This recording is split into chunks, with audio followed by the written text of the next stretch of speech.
Today I'm going to share a look behind the scenes of a pool shoot using strobes, a star filter, and gels for a polished beauty look.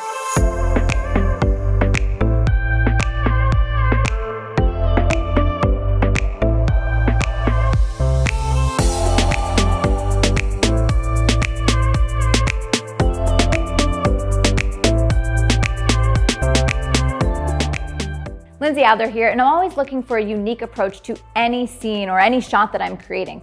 I don't want to do the same thing that's been done over and over again. And sometimes I make my imagery more unique through the styling, the clothing. Sometimes it's through the hair and makeup.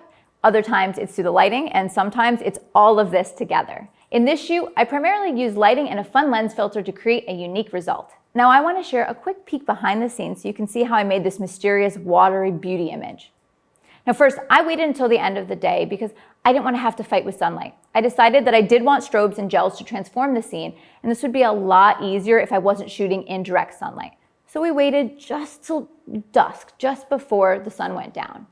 I started by using a beauty dish with a grid to the left-hand side of the frame, and this was the main light. Next, I added another strobe to the right of camera with a zoom reflector and a blue gel. And what this blue gel did is it added a kiss of color into the shadows.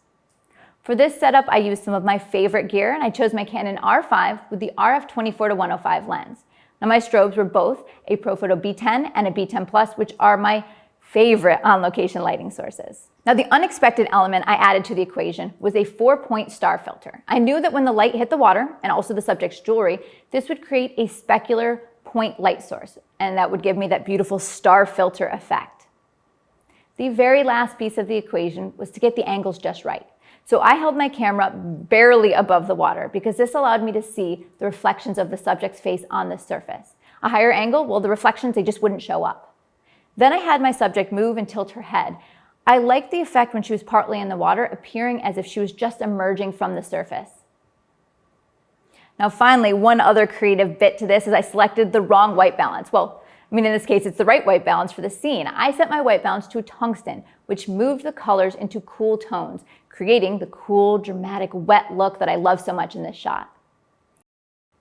I hope you enjoyed the look behind the scenes of this image, and if you want to check out the gear used in this video, check out the links below and visit adorama.com. Thanks for watching, and see you next time.